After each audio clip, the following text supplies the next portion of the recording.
E aí, isso é de boa? Aqui é o 17 e no vídeo de hoje eu quero falar sobre o episódio 2 de Ningen Fushi no Bouken Shatachi ga Sekai o Tsukuyo desu.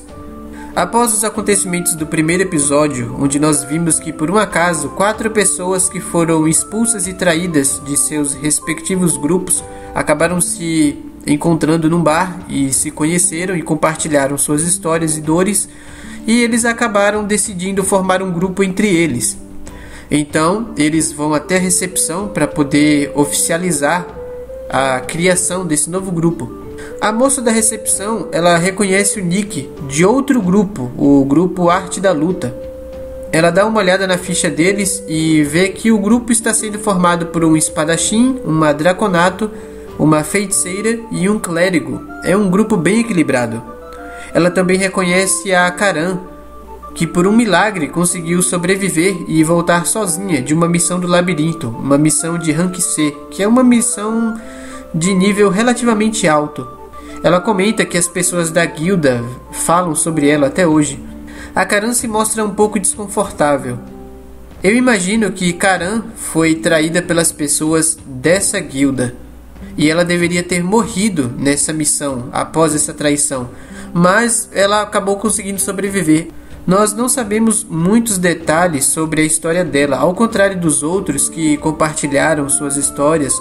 Ela não chegou a revelar muita coisa.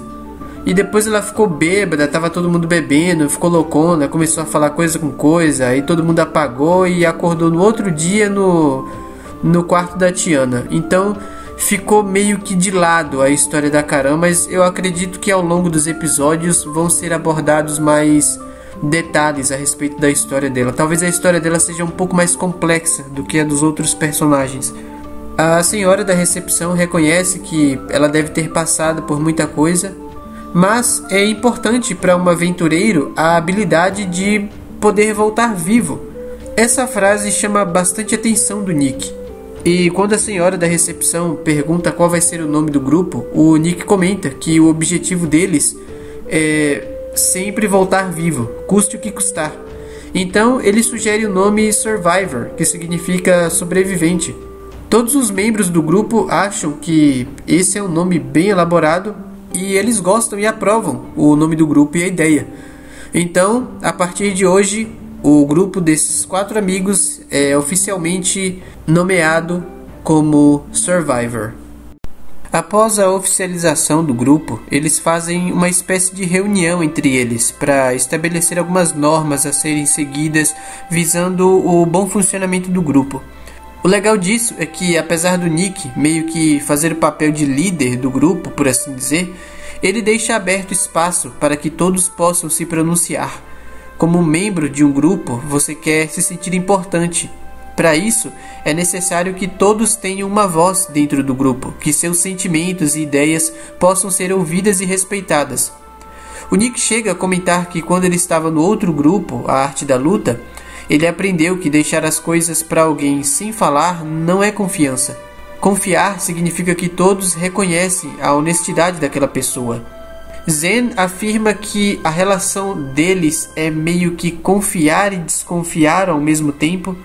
O Nick chega a fazer uma espécie de experimento social e ele pergunta para Karan se ela acredita nele, se ela confia nele. Ela, meio que hesitando, ela responde que quer acreditar, mas ao mesmo tempo ela afirma que é difícil acreditar e é mais difícil ainda para ela desconfiar. A Tiana complementa, falando que de certa forma é fácil acreditar nos outros. O Zen também complementa, dizendo que é como se você estivesse deixando alguém decidir o seu destino. E o Nick fala que todos eles chegaram até aqui basicamente porque deixaram isso acontecer. Por isso eles precisam ser bem céticos entre eles. A Karan fala que ela quer confiar em todos. Por ela ser a primeira a falar isso, eu acredito que ela seja a pessoa que tem o coração mais gentil entre eles. E por ser a pessoa mais gentil, ela deve ser a pessoa que se sentiu mais ferida quando foi traída.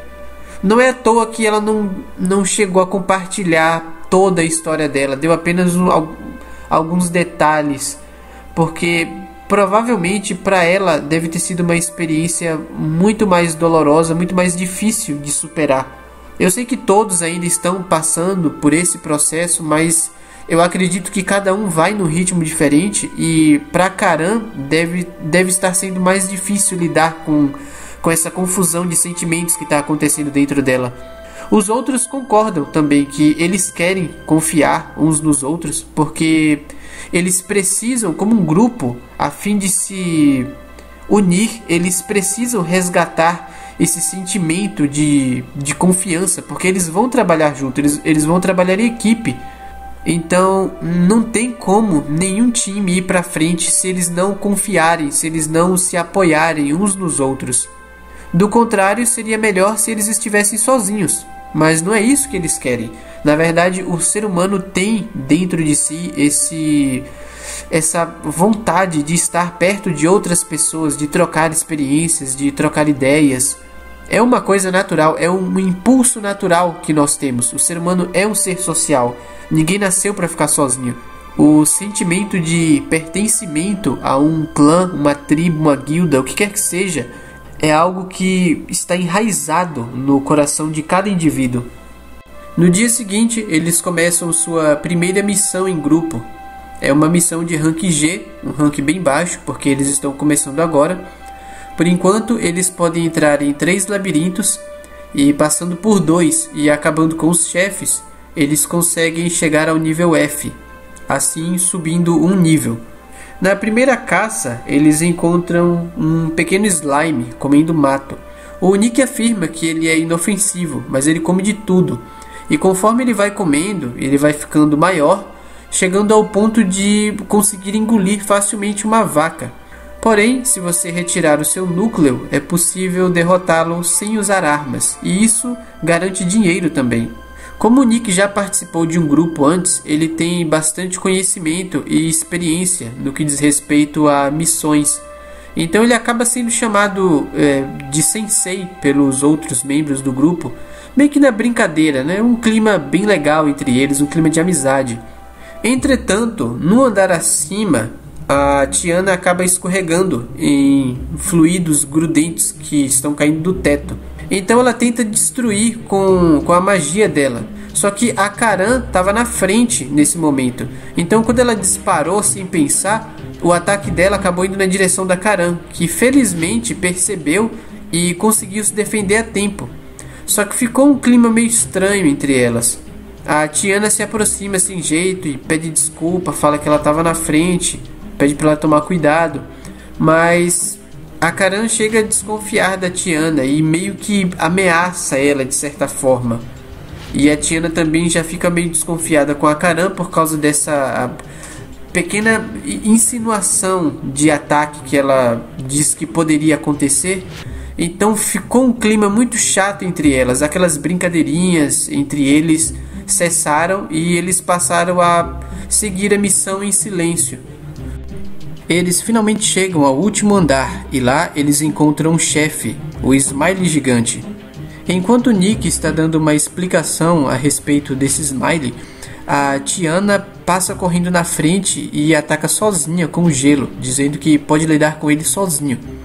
Eu acho que, na verdade, ela estava se sentindo um pouco mal pelo conflito interno que ela gerou dentro do grupo, e numa tentativa de compensar pelo erro que ela cometeu, apesar de que a gente sabe que foi sem querer, mas numa tentativa de consertar as coisas, destruindo o chefe e poupando os outros membros do grupo de ter o trabalho de lutar, ela tomou essa atitude.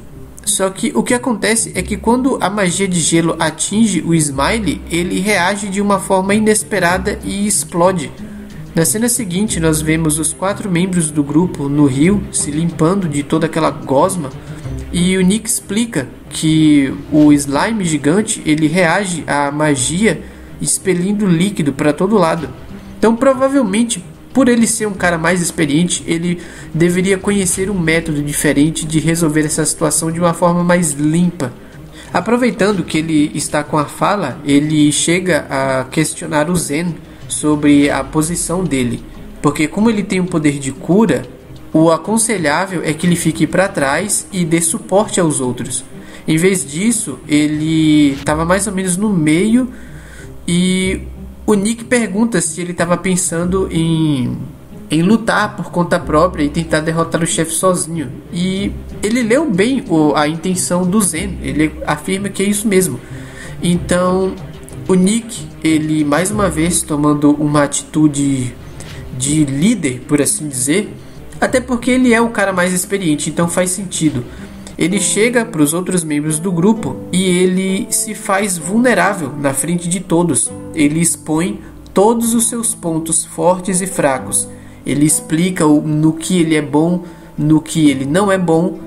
Ele basicamente baixa a guarda diante de todos. Ele se faz realmente vulnerável.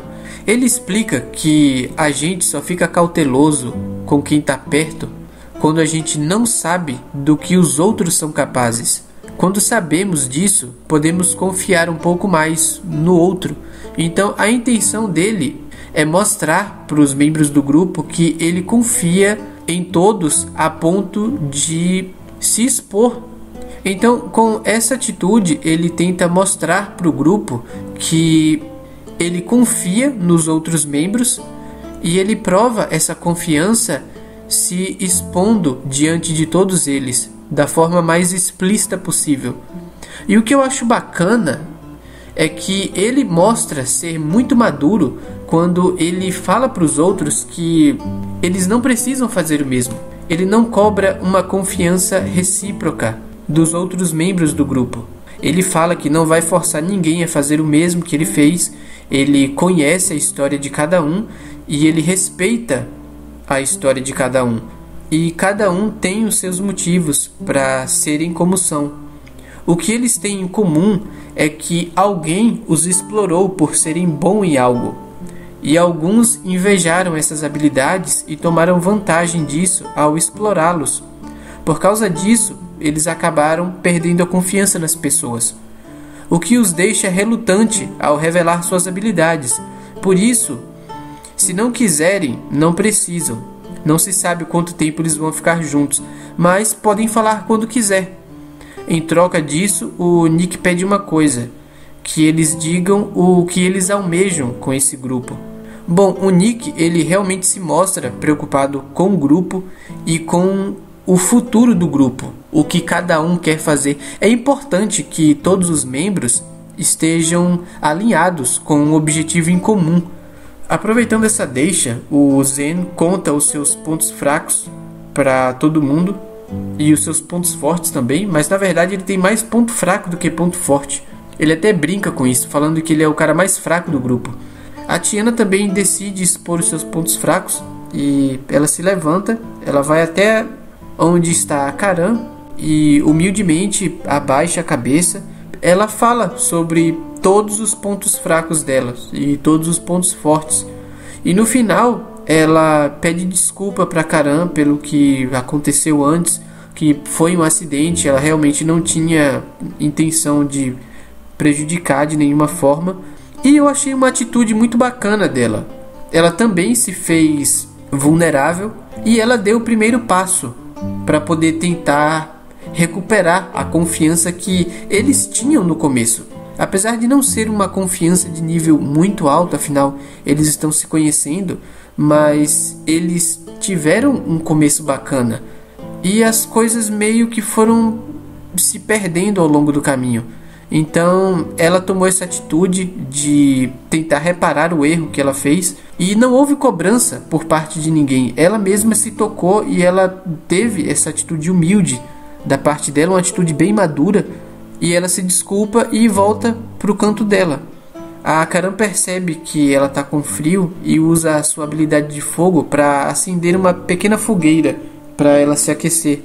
A Tiana agradece e a Karan, meio que dando uma de durona, fala que tentou acertar a Tiana, mas errou.